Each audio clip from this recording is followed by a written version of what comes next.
Bom, nós vamos ver agora uma aplicação do uso do espectro.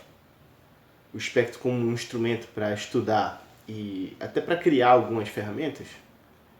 Né? Lógico que a gente não vai criar essa ferramenta agora, a gente vai pegar uma ferramenta que já foi criada há muito tempo na área de telecomunicações, que é a modulação. Tá?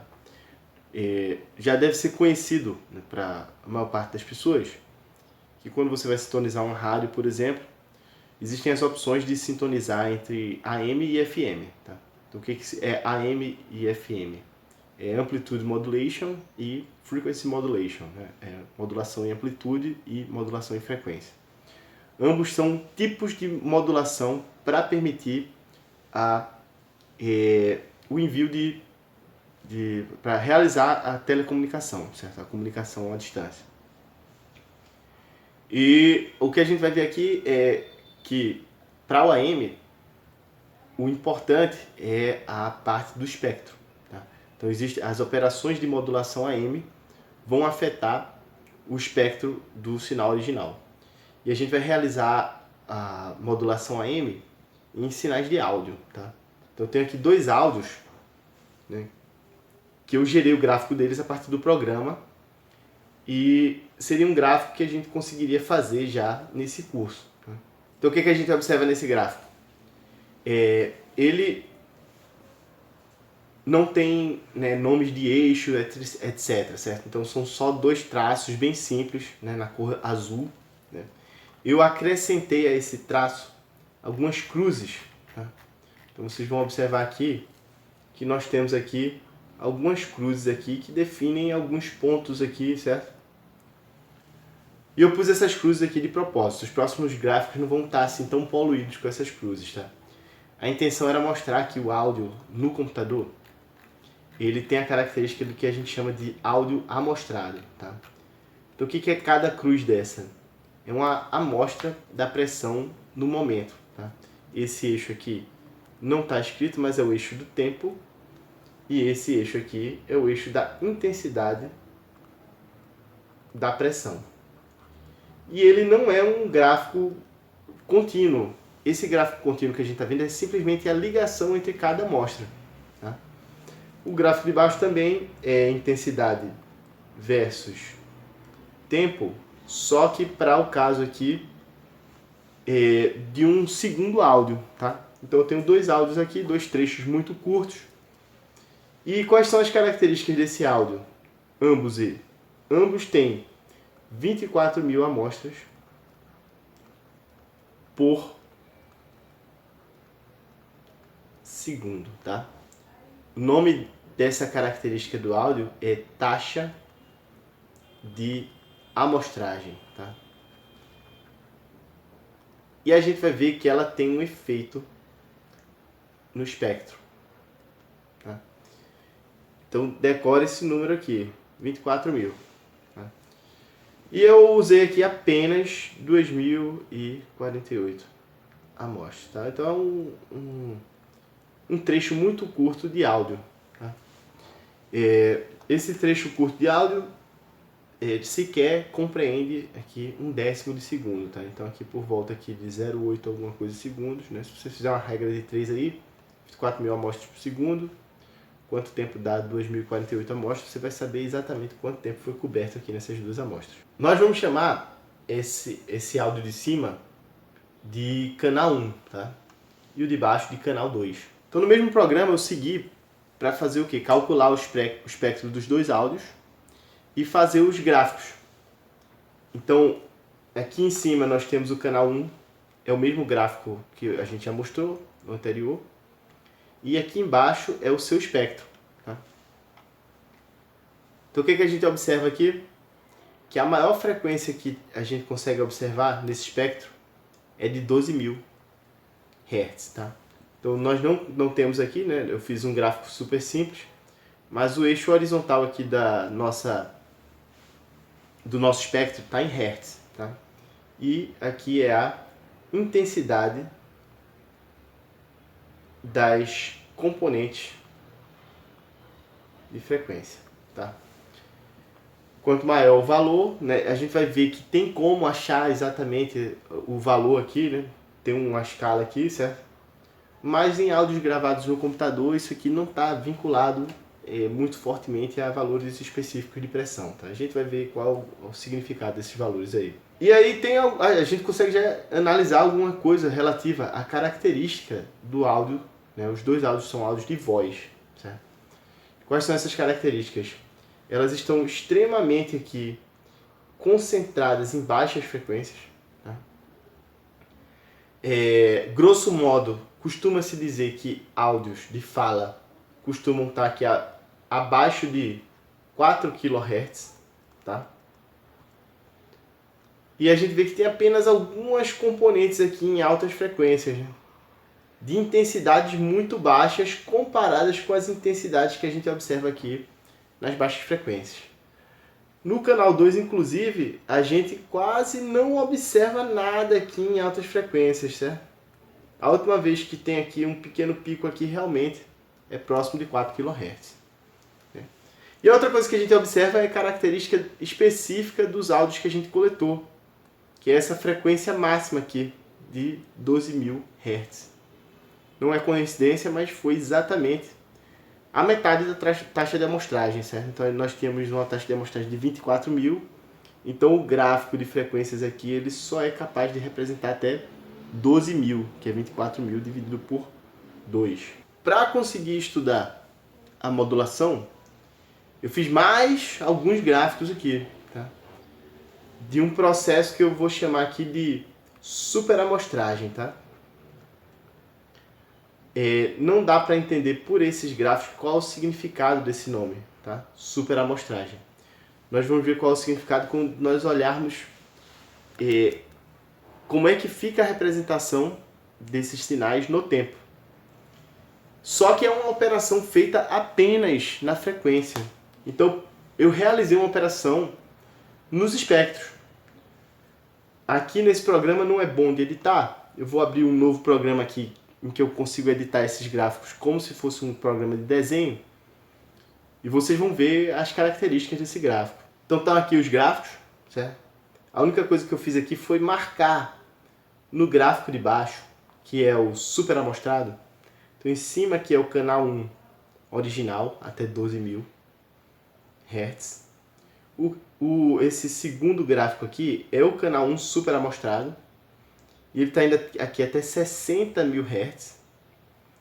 E os outros dois são a mesma coisa, só que para o canal 2, né? O canal 2 original e o canal 2 super amostrado. E a única coisa que eu fiz foi marcar a frequência de 12.000 aqui, nessa escala aqui, que vai até 60.000. Então veja que interessante, eu vou pegar aqui esse gráfico, vou copiar, vou colar, vou mudar a cor dele para vermelho, tá? Só para a gente ter aqui um gráfico com a cor diferente da original. E vou editar esse gráfico. Porque o que a gente nota aqui nesse super amostrado? Que a operação que eu fiz foi acrescentar frequências até 60.000, mas com intensidade nula. O que eu vou fazer? Eu vou simplesmente aqui, a partir de 24.000, eu vou apagar as amostras.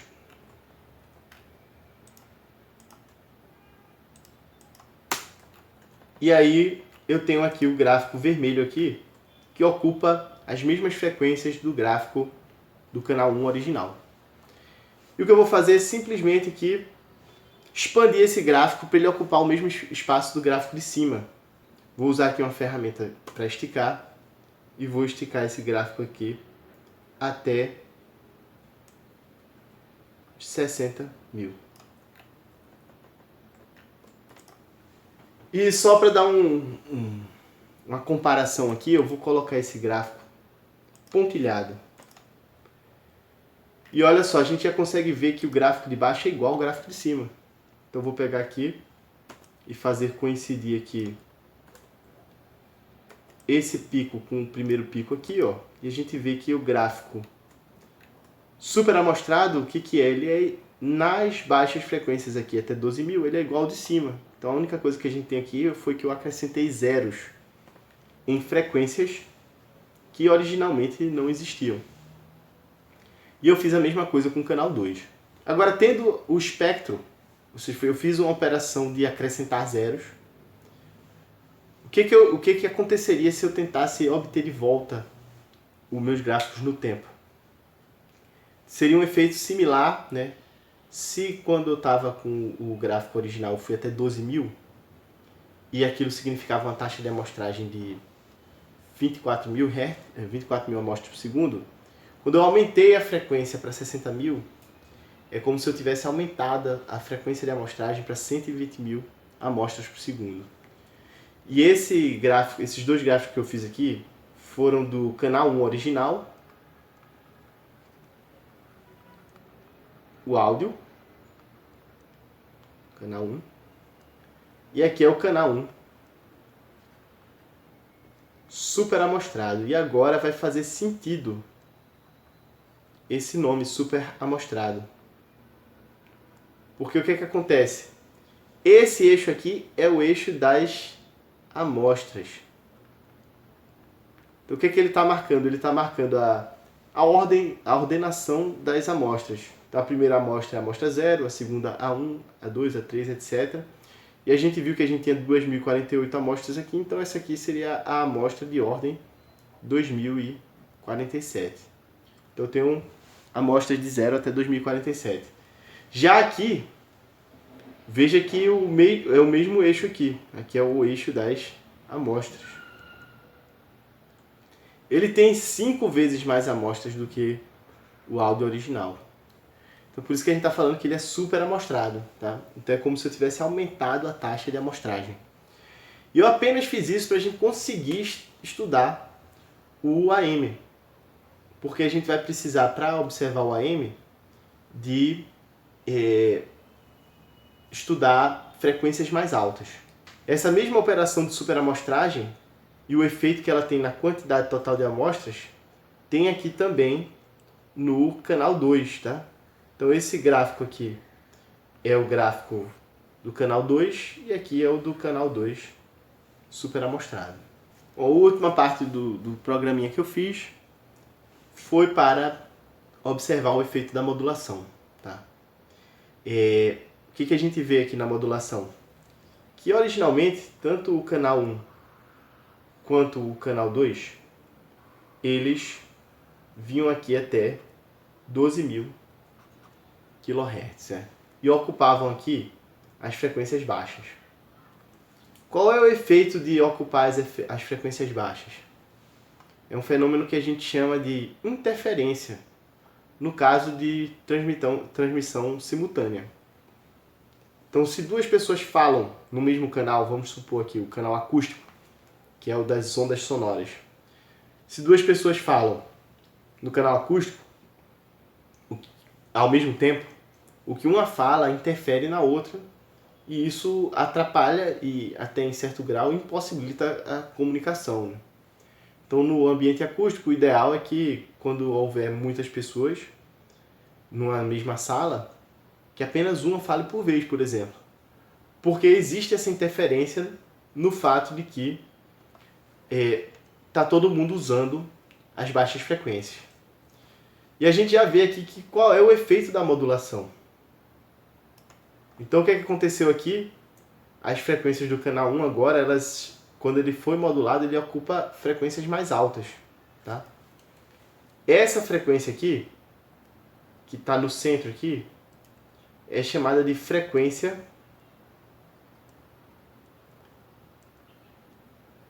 da portadora.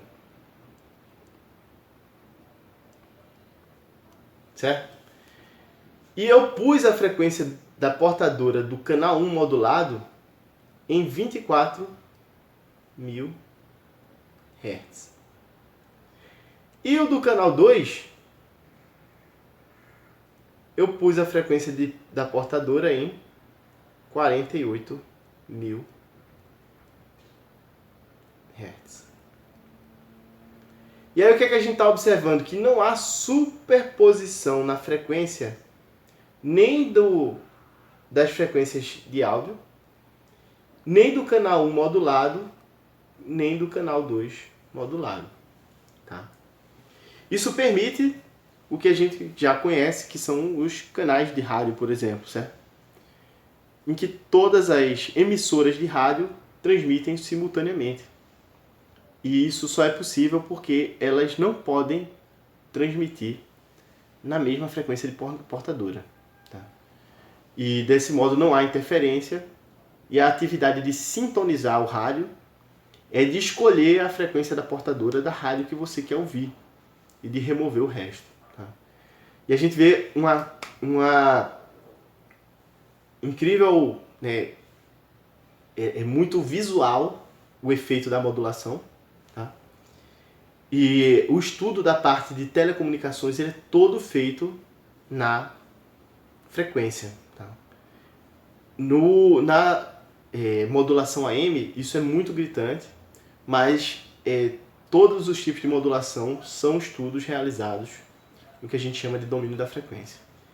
E eu digo que no AM é muito gritante porque nós vamos ver agora, usando o desenho, que há uma característica absurda aqui de simetria que ocorre quando eu faço a modulação AM. Tá? Para observar esses efeitos de simetria, eu abri aqui novamente o programa de desenho, tá? E vou fazer aquela mesma coisa que eu fiz da outra vez. Vou pegar aqui, só que dessa vez com o canal 1, vou copiar ele,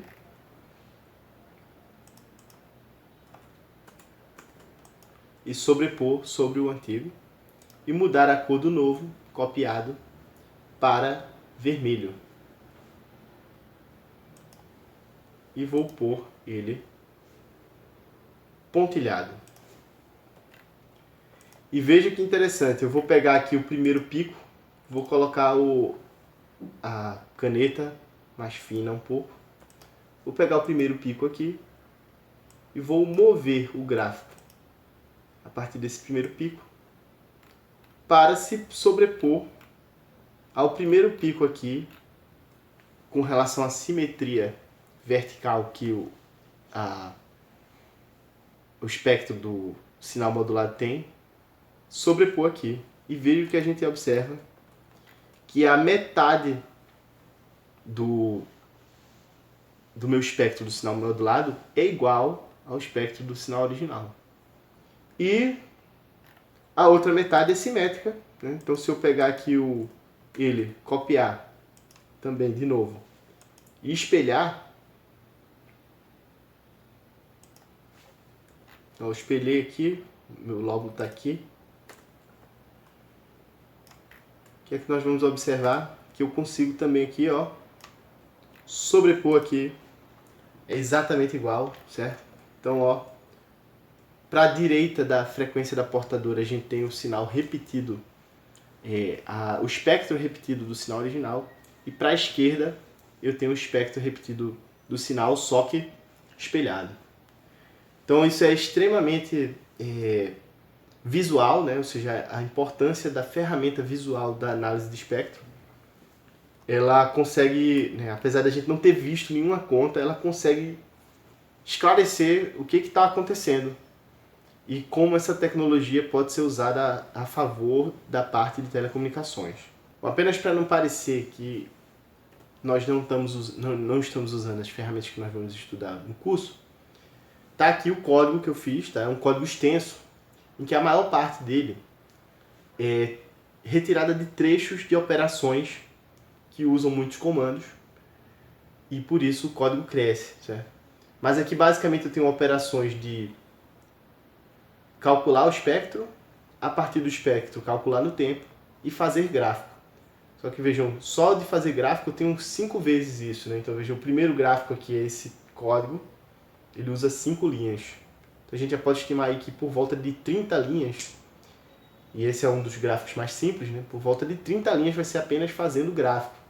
E é meramente copiar e colar, certo, as funções capazes de realizar gráfico.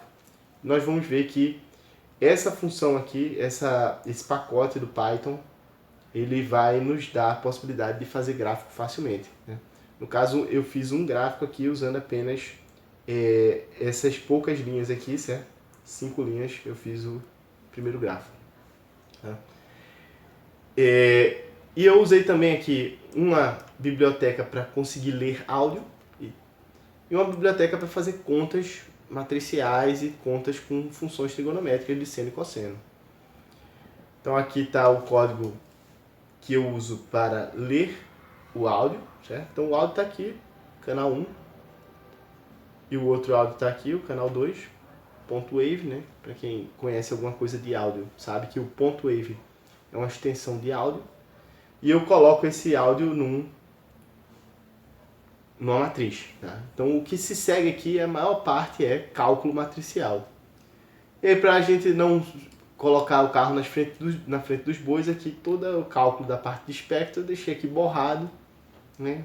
Saberá o que há aqui aqueles que acompanharem o curso, tá? Fica aí como curiosidade.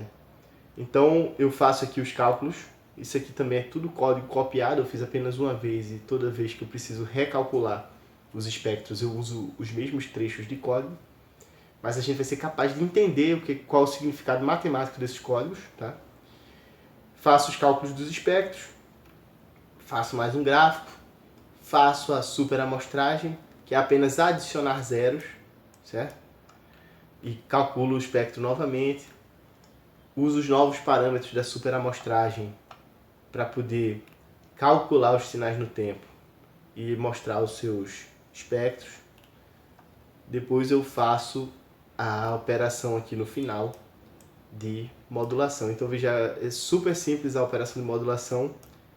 Eu consigo modular o canal 1 com uma linha e modular o canal 2 com uma segunda linha. É uma conta super simples. E aí faço os cálculos aqui do espectro dos sinais modulados e faço o gráfico, certo? Então, um programa que aparentemente ficou muito extenso, né? 135 linhas, das quais a maior parte delas foi copiada, algumas é cálculo de parâmetros. Então, fazendo aos poucos, né, para exibir um gráfico de cada vez, a gente tem uma média aí de 30 linhas por gráfico, é relativamente um programa pequeno, tá?